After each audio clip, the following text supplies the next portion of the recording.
आप में से जिन लोगों ने भी कोविशील्ड वैक्सीन लगवाई है उन्हें हम ये बताना चाहेंगे कि इस वैक्सीन के साइड इफेक्ट्स वैक्सीन लगवाने के 1 से 6 हफ्ते के बीच होते हैं, और अगर आपको 6 हफ्ते के अंदर भी ये साइड इफेक्ट्स नहीं हुए तो अब आपको साइड इफेक्ट्स होने की संभावना ना के बराबर है। दूसरी बात, जो लोग ये दावा कर रहे हैं कि शरीर में ब्लड क्लॉट्स की बीमारी यानी खून के थक्के जमने की बीमारी जिसे हम टीटीएस कहते हैं वो कोविशील्ड वैक्सीन से पैदा हुई है, वो लोग भी आपको गलत जानकारी दे रहे हैं।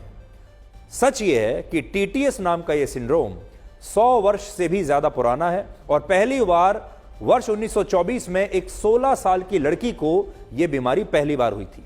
तीसरा, एस्ट्राजेनेका या कोविशील्ड अकेली ऐसी वैक्सीन नहीं है जिसके साइड इफेक्ट से दुर्लभ मामलों में ब्लड क्लॉटिंग होती है। हमारे देश में इस्तेमाल होने वाली influenza vaccine, H1N1 flu vaccine, rabies vaccine, ये सभी वो हैं जिनसे इस तरह के साइड इफेक्ट्स हो सकते हैं। और बड़ी बात यह है कि कोविड वैक्सीन में तो इन बाकी वैक्सीन के मुकाबले ऐसे साइड इफेक्ट्स बहुत कम या ना के बराबर होते हैं। स्वास्थ्य मंत्रालय के मुताबिक भारत में कोविड वैक्सीन की जो 220 करोड़ डोज लगी हैं उनसे सिर्फ 254 लोगों पर इसके साइड इफेक्ट्स देखे गए, और इनमें भी सबसे ज्यादा 155 लोग ऐसे थे जिन्होंने कोविशील्ड वैक्सीन लगवाई थी। तो यहां देख लीजिए, 220 करोड़ कोविड की वैक्सीन हमारे देश में लगी हैं, साइड इफेक्ट्स हुए हैं 254 लोगों पर, और इनमें से भी सिर्फ 155 लोग ऐसे हैं जिन्होंने कोविशील्ड लगवाई थी।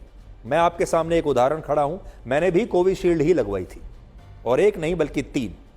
यानी सरकार के मुताबिक भारत में सिर्फ 0.00001% लोगों पर कोविशील्ड वैक्सीन के साइड इफेक्ट्स देखे गए, जबकि ब्रिटेन में 0.0002% लोगों की इस वैक्सीन से मौत हुई, जबकि इसी वैक्सीन से पूरी दुनिया में लाखों करोड़ों लोगों की जान भी बची है। यह भी सच है।